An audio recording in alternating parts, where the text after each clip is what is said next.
Russian President Vladimir Putin continues his invasion of Ukraine. The Ukrainians have put up an incredible fight, fought much harder, I think, than a lot of people were expecting, not least of all Vladimir Putin, who has met fierce resistance, and yet he continues on his march to Kyiv and throughout other Ukrainian cities, leaving a lot of us in the West asking one simple question: can anything be done to stop it?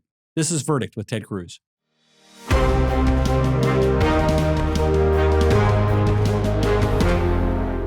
This episode of Verdict with Ted Cruz is brought to you by Genucel. Now, before you skip the ads, just take a listen to this one. Yes, I know some of you skip the ads. Bags and puffiness under the eyes are a problem for millions of American men and women until now. Introducing the new Genucel serum with plant stem cell technology for under-eye bags and puffiness. These are my favorite products. The immediate effects 2, which you put under your eyes for under-eye bags and puffiness. And yes, the anti-wrinkle serum. The anti-aging, anti-wrinkle serum. These are my 2 favorite products. People across the country have had amazing results from using these. Susan from New Jersey wrote, I've been using Genucel for a couple months. The puffiness around my eyes is gone. Even the crow's feet and small lines have disappeared and haven't come back. I love your product. I use it under my eyes, around my cheekbones, and on my eyelids. And it's not just Susan, folks. Do you think I wake up looking like this? Well, you can think that, but it may or may not be true. With Genucel's instant effects, you will see results in the first 12 hours or your money back. I guarantee it. If you order now, you can save big on Genucel's risk-free introductory offer. Go to Genucel.com/cactus, Genucel.com/cactus. Order now and use our special promo code CACTUS. Save an extra 10% off your order today. Go to Genucel.com/cactus. Welcome back to Verdict with Ted Cruz. I'm Michael Knowles. Senator, you are privy to much more informative conversations about what's going on in Ukraine right now than I am, or I suspect any of us are. So I think a lot of people are feeling frustration here. This has been going on for days and weeks, over a week now. There's been a buildup to this for weeks and even months, and yet Putin seems to be winning. Is there anything that we in the West can do to stop the Russian takeover of Ukraine? Well, there may be. I can tell you I just came from a 2-hour all-senators classified briefing, and what's happening is ugly, and it's probably going to get uglier before it gets better.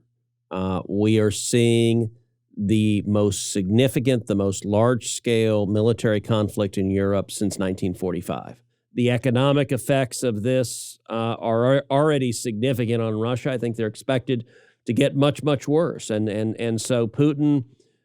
the price is higher than he anticipated, but that being said, I think the most likely projection for the coming days and coming weeks is a whole lot of bloodshed in Ukraine, both of Ukrainians and Putin is targeting civilians, but also of Russians as well. So you're seeing, as you mentioned, Senator, some pushback on Putin at home. You're seeing protests in Moscow and elsewhere. You're seeing certain Russian oligarchs actually calling for an end to the war because this is not great for their bottom line. Yeah. Maybe they have humanitarian motives too, but certainly they have financial ones. And then on the Ukrainian side, you've got Ukrainian President Zelensky now making an emergency application for Ukraine to join the European Union.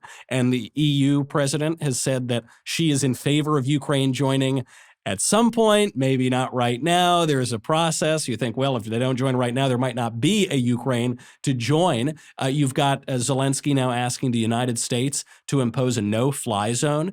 You had nominally Republican Congressman Adam Kinzinger, a Republican congressman who tends to side with the more liberal members of the House.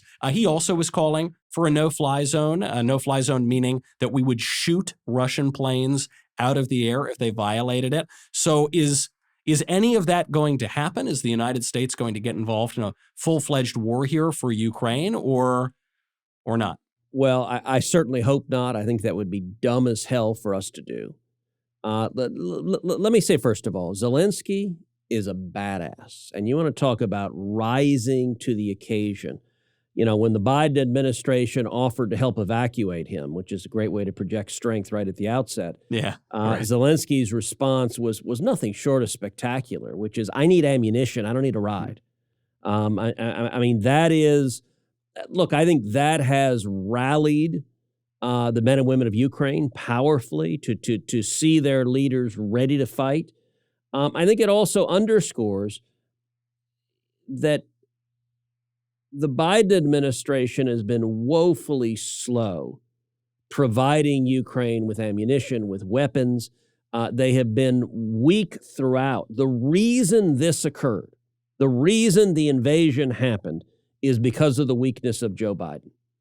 And the weakness in Afghanistan, the disastrous withdrawal last year from Afghanistan, but also specifically the repeated weakness of Biden with respect to Ukraine and Russia. We've talked about Nord Stream 2 at length, but also on weaponry.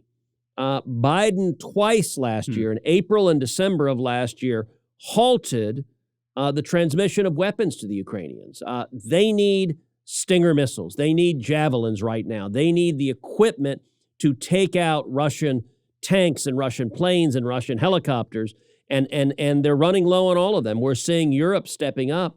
Look, I got to tell you, just even a month ago, the Biden administration was slow walking providing lethal aid to Ukraine, and they were embarrassed into it because what happened is a group of Democratic senators went over to Ukraine on a on a congressional delegation, and they got there and they're unloading weaponry from the Brits. The United Kingdom was sending offensive weaponry, and the Americans, the Biden administration is still too scared of its own shadow to do that. It was only when the Brits shamed us into it that the Biden administration finally began providing some in terms of weaponry. But I think we ought to listen to Zelensky when he says he needs ammunition. We ought to be providing ammunition in large quantities. But a no-fly zone? Are you friggin' nuts? We should not be using the American military to shoot down Russian airplanes, to shoot down Russian tanks, to kill Russian soldiers. That is an invitation to escalation, which would be spectacularly dangerous.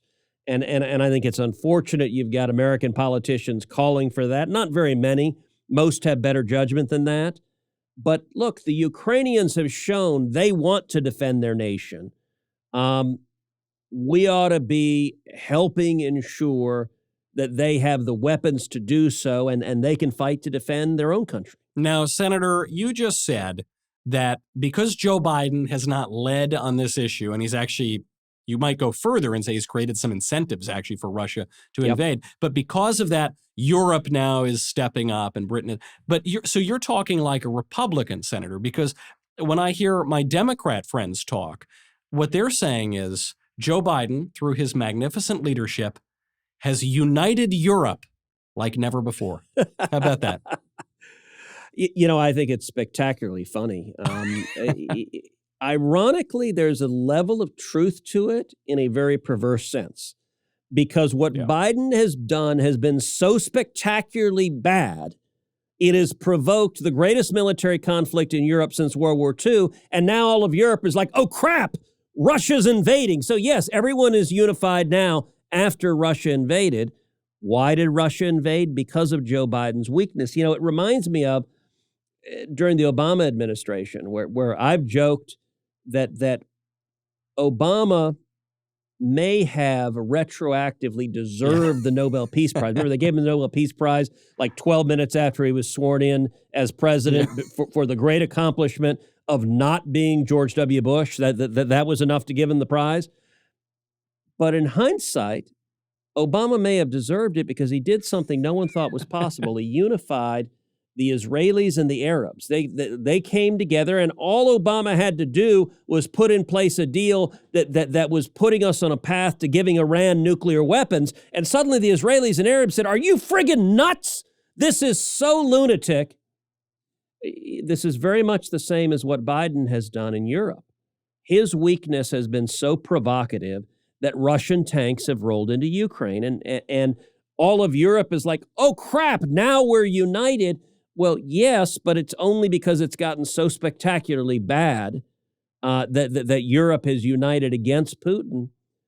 But look, listen, Michael, as you know, I have been for a year predicting exactly where we are right now. And it makes me sad. This is not a prediction I wanted to come true.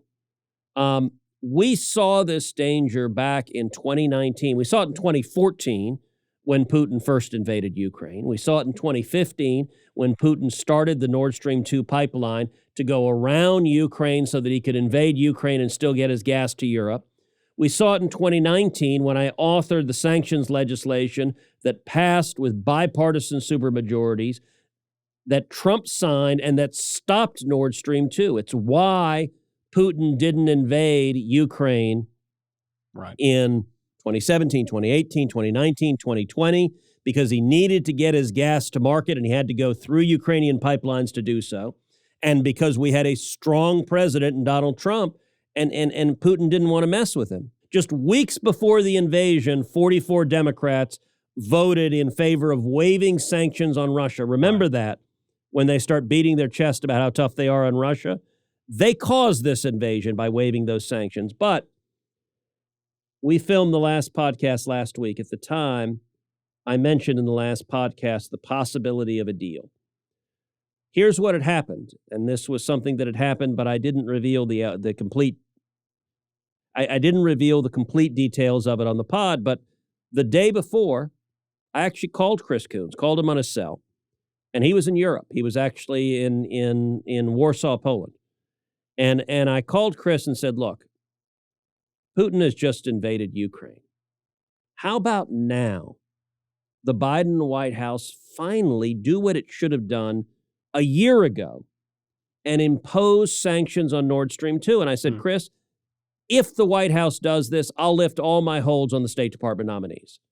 And Chris's reaction, he thought it was a very good deal. He said, look, I'll call the administration right now and relay that offer. And so when we filmed the last podcast, I had just made that call and made that offer, and it was pending. The day after we filmed it, the White House took the deal. They finally imposed sanctions on Nord Stream 2. Now, a year late, but they imposed them, and I lifted all the holds. And so it shows some of the leverage you can impose in the Senate to try to force actions. But when it came to the sanctions on Nord Stream 2 from the Biden White House, it was too little too late. So I remember as we were filming that episode, we were sort of waiting to find out if this deal was going to go through. You can't give too much because you don't want to sink the deal. It does end up working probably hours after the podcast ended up dropping. So the deal worked. The sanctions are in place. Now the question is, will that deter Putin? Did Biden need to put more behind the sanctions? Did Biden need to institute the sanctions earlier? Did other countries need to get on board? What are the sanctions actually going to do? Okay. So no, yes, yes, yes, in response to your questions. So will that deter Putin? At this point, no. Putin is fully invested on the invasion. He wants to conquer Ukraine. And he is giving up significant Russian casualties every day to do so. At this point, his pride is at stake.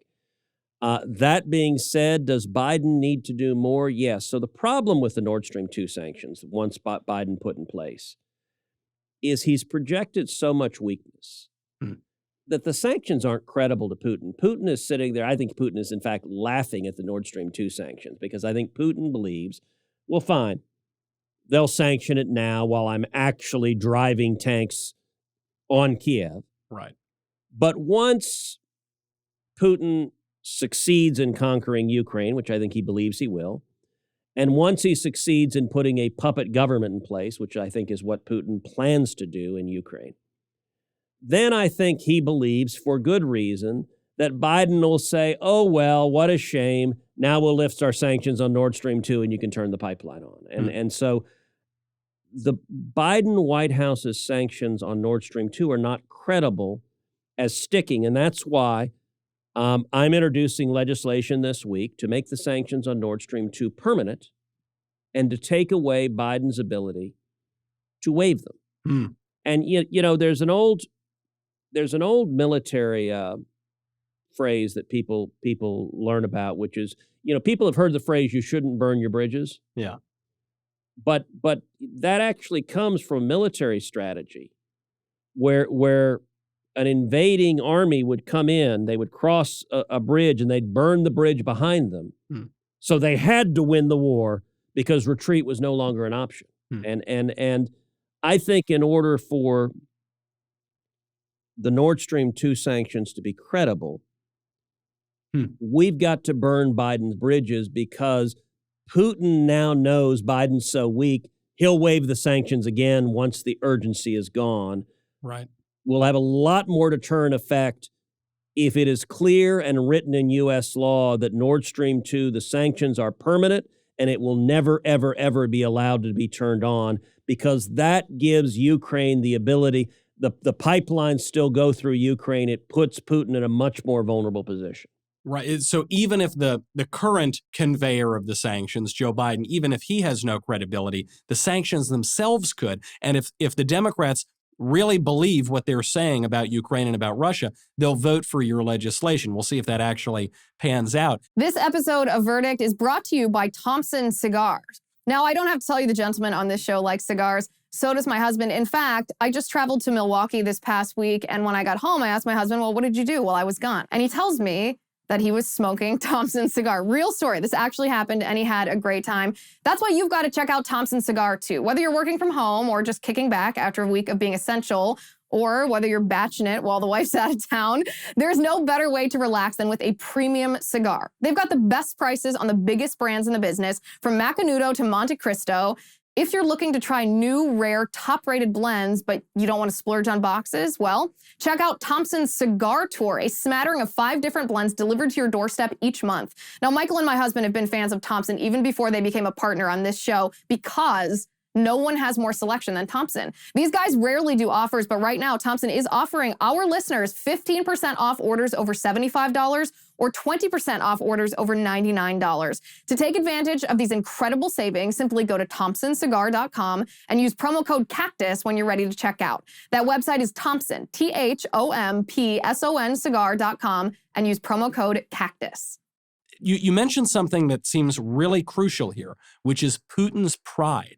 He's so far into this at this point, it seems impossible for him to turn around. There have been reports, one from your colleague, Marco Rubio, who says he tweeted out today, he said, I can't go into the intelligence briefings, but something is seriously wrong with Putin. And he's far more erratic, for instance, than he was some years ago. I think that was the insinuation of it. You've got certain Russia watchers, Fiona Hill would be one example, who's saying Putin, he really means business. The man could launch World War III. We might be in it already. He would be willing to use nuclear weapons. What's your take on the madness of Putin? Look, I think Putin is exceptionally dangerous. I think he is an autocrat. I think he is a tyrant. I think he is a dictator. I think he is surrounded by yes men. I think nobody is willing to tell him no. Nobody is willing to stand up to him, and anyone that tries dies. Like he kills any dissenters. That has a way of quashing dissent. And I think he has, he's megalomaniacal. I mean, that's a term I've used for him many times. He is and was a KGB thug.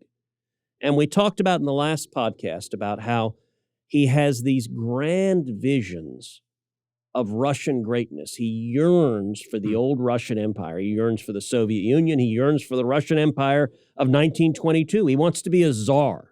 He doesn't want to be a president. He wants to be a czar. And I think he views it as his destiny to restore Russian greatness and dominance. That's very, very dangerous. I think he's also a strong man in the sense that when he sees resistance, his instinct is crush, kill, destroy. I think in the coming days and weeks in Ukraine, we're going to see some horrific atrocities. The Russians have some weapons which, if they use them, could kill vast numbers of civilians. They have bombs that effectively suck the oxygen out of a place and kill everything in that vicinity. I think there's a real risk of Russia using weapons that inflict horrific outcomes. Putin made a big show about directing his nuclear forces to be on alert. Do I think that means that we're likely to see global thermonuclear war? Hopefully, no. I don't think we're on the verge of that. But I don't put it past Putin at all to use what are sometimes called tactical nukes, which are smaller nuclear weapons that can inflict devastating consequences, but less than a global nuclear fallout. I pray to God he doesn't do that, but I don't put that beyond him at all. I think that is more likely a threat than a real possibility. But he is someone who, when pressed, is very, very dangerous. And it's why Biden's weakness is so, it jeopardizes American security. Look, you look at last year, Biden waived sanctions on Nord Stream 2. You look at last year, Biden twice halts delivery of weapons to Ukraine in an effort to appease Putin. You look at the Biden administration negotiating with Putin, saying, well, okay, if you promise not to invade, we're willing to consider pulling troops out of Europe. We're willing to consider pulling our missiles out of Europe. We're willing to consider pulling our anti-missile batteries out of Europe. Look, all of that weakness tells Putin, push harder, push harder, push harder. That encourages the bully. Even now. So the Biden administration, after the invasion, they're kind of stuck. They'd been saying, oh, look, all of this weakness and negotiation is going to stop an invasion. Well, no, it's not. And anyone that understood Putin knew that it was not, which I'd been screaming from the mountaintops for months that this was the outcome of what Biden was going to do. But at this point, the sanctions they put in place, as we sit here tonight, 3 tranches of sanctions. They've sanctioned some of the Russian banks, but not all of them. They put in place, what they haven't put in place is secondary sanctions on the Russian central bank. What that means is the Russian central bank can still engage in financial transactions with, for example, China, with, for example, India. If we want to really impose financial harms, you impose secondary sanctions on the Russian central bank. They claim they've made Russia a pariah, so that now no one in the civilized world will deal with Russia. But interestingly enough, the State Department put exceptions and said, well, except on climate, we're going to continue to have John Kerry play footsie with Russia on climate. And they said, oh, and except on Iran nuclear deal, when it comes to giving the Ayatollah nuclear weapons, we'll continue to play footsie with Russia on that. So they put all these exceptions. But here's the funniest exception, Michael. So they have sanctions on Russian banks, but they make an exception for energy transactions, for oil and gas. Now, mind you, oil and gas is Russia's principal source of revenue. So these supposed tough sanctions exempt the thing that is funding Putin carrying out this invasion. And it is once again this almost inherent weakness in Biden and Harris and Schumer and Pelosi.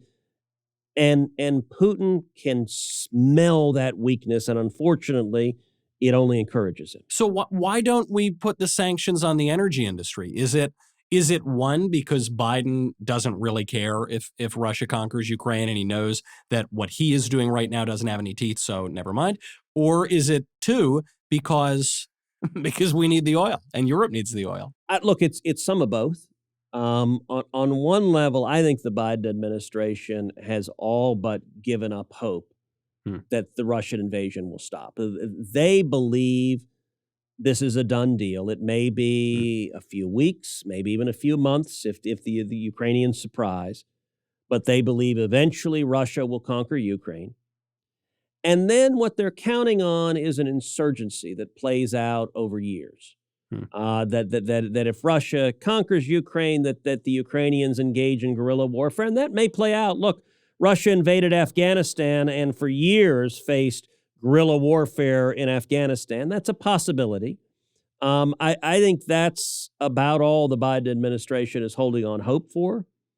They really don't see any vision for preventing Russia from conquering Ukraine, any more than they saw a vision for stopping the invasion in the first place. That they believe they don't understand strength. I told you about the previous briefing where one Democratic senator asked, why didn't Putin invade in 2017, 2018, 2019, 2020? And several of us just started laughing out loud. I mean, it's a question that answers itself.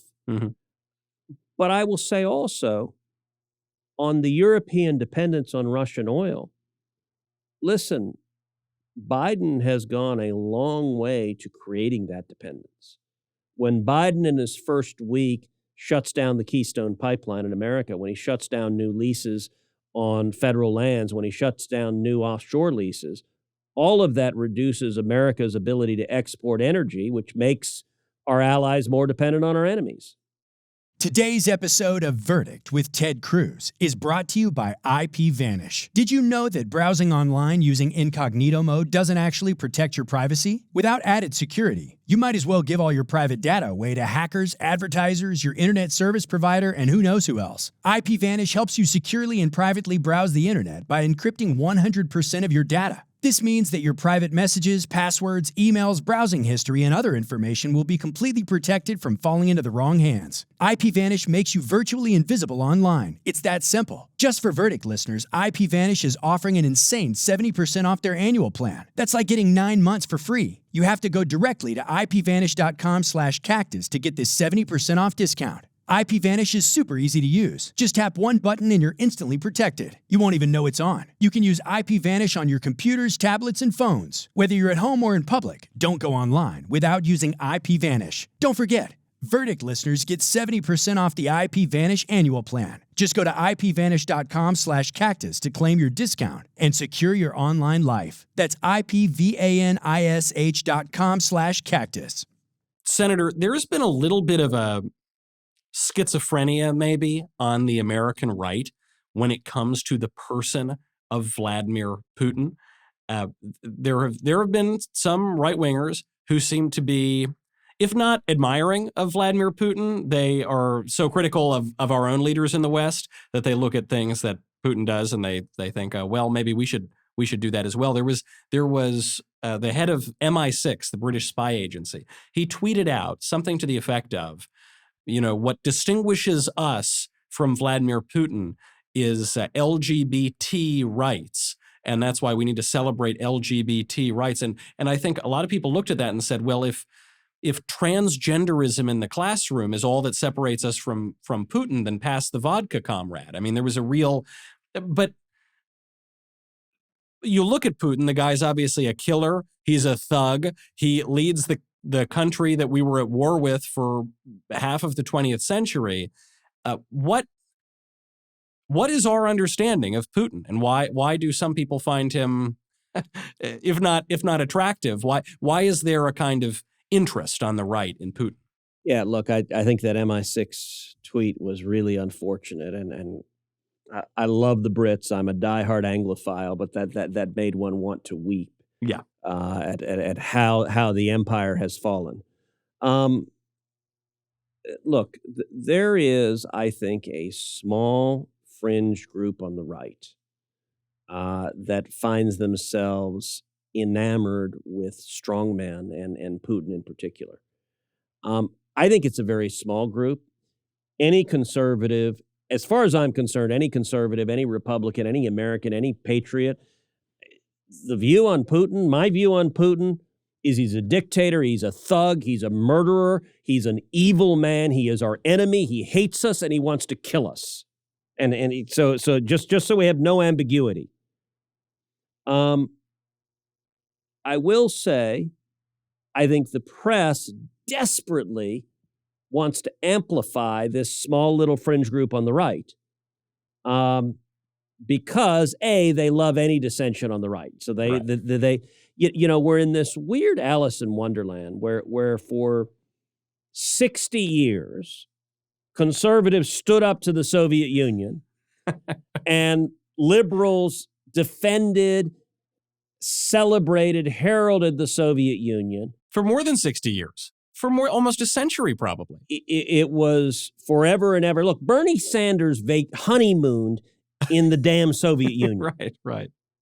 Going back to, the Sandinistas, I mean, there's not a communist revolution on earth that Democrats haven't defended. Yeah. When Trump became president, there was this fictional narrative that Democrats and the corrupt corporate media invented of Russia. And it was very weird. For 4 years, Democrats suddenly discovered Russia was bad. Yeah. And it's the most bizarre, like, what's weird, so some of the old Democrats, the ones who've been around the Senate a long time, they actually know that these are sort of fake talking points that they were using for convenience to attack Trump, but they don't really believe it. Some of the newer Democrats didn't quite get the joke, and they suddenly, oh, this is what we believe, Russia bad. And then suddenly when Biden is surrendering to Russia, they're like, they don't know what to say. They just kind of stammer voicelessly because they haven't figured out that for 4 years when Democrats were saying Russia bad, they were posturing, they were lying. Look, Russia bad, I will say it unequivocally, but you know what? I said it during Jimmy Carter, I said it during Ronald Reagan, I said it during Bush and Clinton and Bush and Obama and Trump and Biden. So since I was 5, I've been saying Russia bad. That's what happens when you're raised in a Cuban household. We tend to have fairly stark views of communism that continue forever. But I will say there is this fringe view on the right that celebrates Putin, and it does so, I guess, because they think he has the right enemies, that there are some leftists who he is dismissive of. And it's sort of like, all right, if he's dismissive of leftists and I don't like leftists, therefore he's my guy. And it's like, no, he wants to kill you too. So don't be confused about this. No, I think that's a really important point, Senator, because you know, a lot of American conservatives, they look at the deep state. You know, they look at the elected government now in America. They look at the global leaders, or at least the Western leaders, and they say, well, all those guys hate my guts, and the president says that I'm a Nazi, and half the country's full of Nazis, and we really ought to just shut up and go away and have no role in our government. We're all terrorist insurrectionists.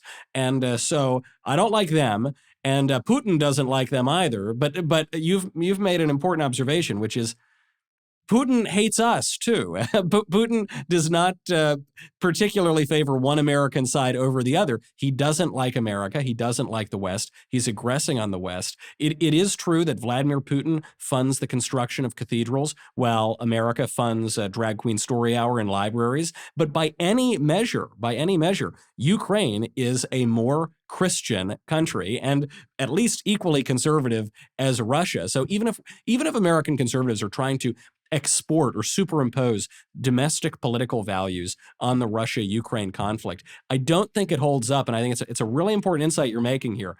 Just because a man is the enemy of my enemy or my opponent does not make him my friend. Yeah, and it's as I said, I think the corporate media vastly elevates these few handful of fringe folks on the right because they love telling the narrative. Right. And look, you even look at, for example, the press went crazy about Trump's comments about Putin, that his strategy of framing himself as a peacekeeper was savvy. Listen, nobody's ever said Putin was stupid. Right. Let's be clear. His failing is not lack of intelligence. Right. His failing is that he's an evil murderer trying to conquer the world.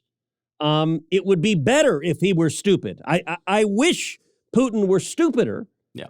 He might be less of a threat than then, but the press obsessively holds on to. So, you know, you look at the Sunday shows. The Sunday shows, all they want to question any Republican is, well, isn't it terrible that Trump used the word savvy to describe what Putin is doing?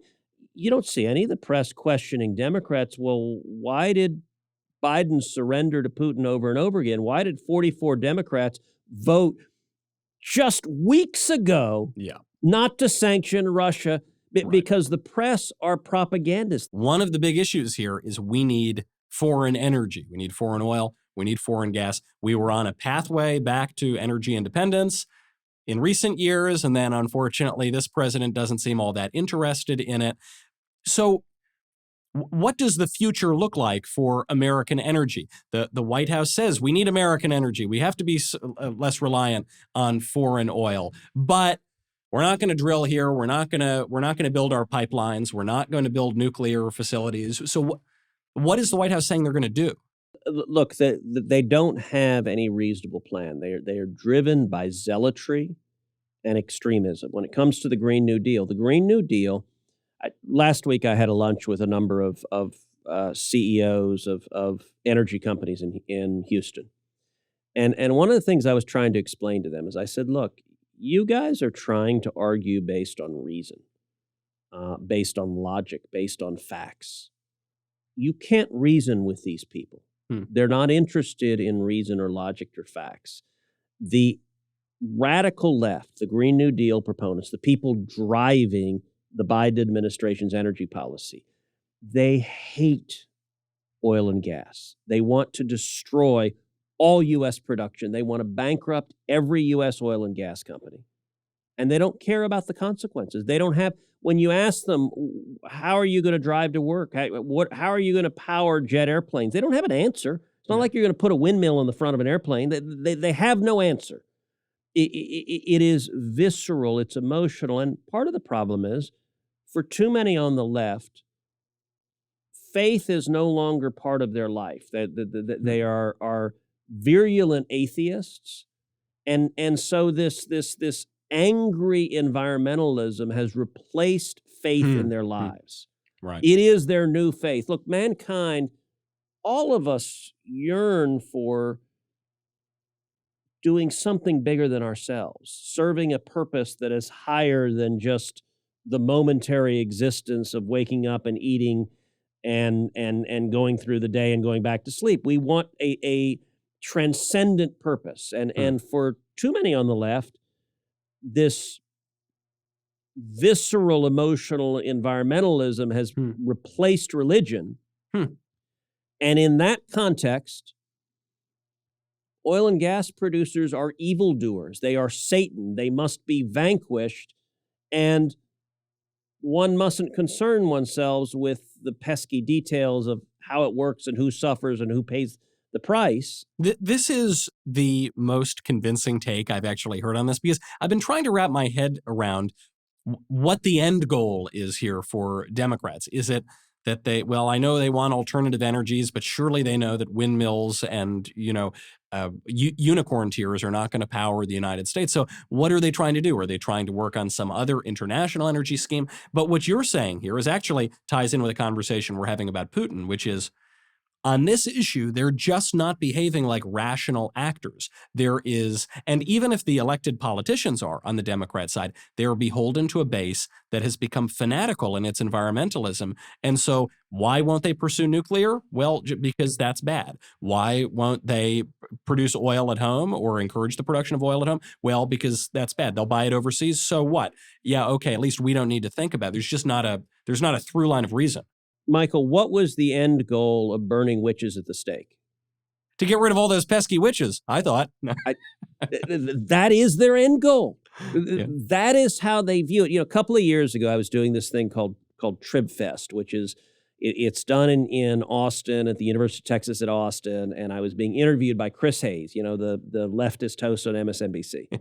And it was before the last election, and I asked him, I said, hey, I kind of turned the tables back and was asking him a question, which he didn't like. I said, Chris, so if Biden wins, should the Biden administration ban fracking? And it was interesting. Hayes starts backtracking. He's like, because he didn't want to commit to that before the election because he knew that was unpopular. And he's like, well, maybe over time in a phased outcome over 5 years, maybe. And I said, look, projections are if you ban fracking, it would destroy 1.4 million jobs in this country. And suddenly the students at UT began applauding. Huh. Wow. And we're in this big auditorium and they begin applauding. And I say, look, it's very easy for all of you guys sitting there sipping your Starbucks lattes. Yeah. By the way, at a university paid for by oil and gas, your professors are paid for by oil and gas. Right. All of the buildings were built by oil and gas. The state was built by oil and gas. Yeah. For you to sit there applauding, destroying the jobs right now. There's an Hispanic guy driving to work in the oil field in South Texas in his pickup truck, and he's providing for his kids, and you're applauding, yes, take away that dirty man's job. Right. You want to know why the American people are fed up with the contemptuous left? It's you sitting there in plush comfort saying, much better that he has no job. Right. That's the elitist contempt the left has right now. That's the Betoization of all sorts of. Hell yes, we're going to take your job. Hell yes, we're going to take your energy and your gas and your oil and your heating. Of course, doesn't play very well in Peoria. I've got to ask you, switching gears a little bit before we go. We're recording this on Monday. The State of the Union is tomorrow on Tuesday. Probably Joe Biden is not going to talk very much about energy. Doesn't seem to be a big winner for him. Do you have any predictions for the State of the Union? I'm going to predict what it's not going to be. It's not going to be honest. If Joe Biden were honest, he would stand up and say, the State of the Union, thanks to the Biden administration's policies, is weaker in every respect than it was a year ago. If Joe Biden were honest, he would say, we spent trillions of dollars, we racked up trillions in debt, and that has produced galloping inflation that is hurting Americans across the country. If Joe Biden were honest, he would say, we refused to enforce the law, and the result was the worst illegal immigration in 61 years as 2 million people entered this country. As a result of our policies, we saw more crime, we saw more children being physically and sexually assaulted, we saw more disease, and we saw more poverty. If he was being honest, he would say, as a result of our illegal and unconstitutional vaccine mandates, we've seen doctors fired, we've seen nurses fired, we've seen police officers and firefighters fired. I've been the one firing soldiers and sailors and airmen and Marines. We've seen truck drivers fired. As a result, if he were being honest, of my giving in to the radical socialist left, we've seen police officers and police forces across the country undermined. We've seen crime rates skyrocket, murder rates skyrocket, carjacking rates skyrocket. And all of that is just domestic. If you look abroad, every region of the world as a result of the Biden administration's weakness, every region's gotten worse. We abandoned Afghanistan to the Taliban. We abandoned Ukraine to Russia. We are in the process of abandoning Taiwan to China, and we're trying to give the Ayatollah in Iran a nuclear weapon. If he were being honest, he would say, it was a mistake when I gave in to the radical left. When I was running for president in 2020, I campaigned as a moderate, as a centrist, and then I gave control of the agenda to Bernie Sanders, to AOC, to Elizabeth Warren, and that was a mistake. I apologize, and I'm going to go back to doing what I told the American people I would do in the election. The chances that he does that, I think, are 0.0%, but that would be an honest State of the Union.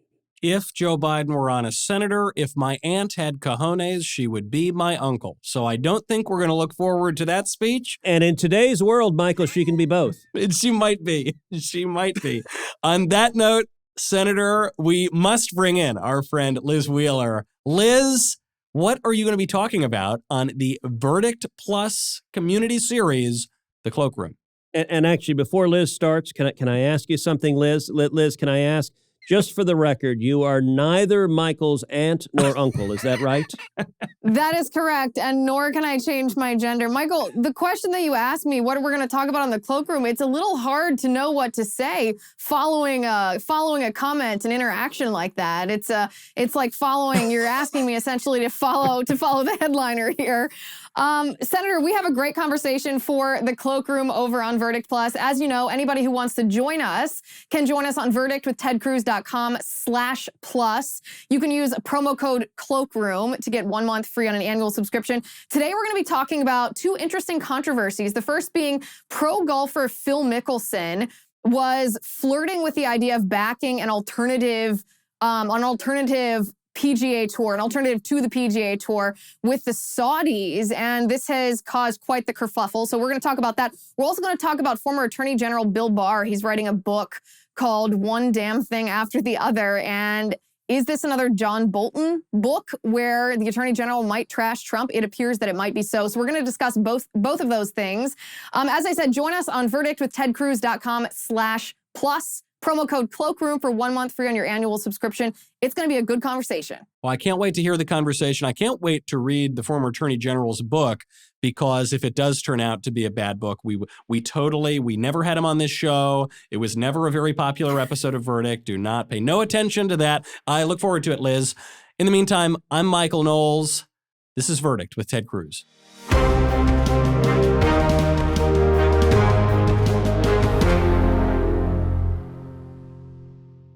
This episode of Verdict with Ted Cruz is being brought to you by Jobs, Freedom, and Security PAC, a political action committee dedicated to supporting conservative causes, organizations, and candidates across the country. In 2022, Jobs, Freedom, and Security PAC plans to donate to conservative candidates running for Congress and help the Republican Party across the nation. If you like this video, you should click the like button, and then you should subscribe, and you should ring the bell, and you will never miss another video.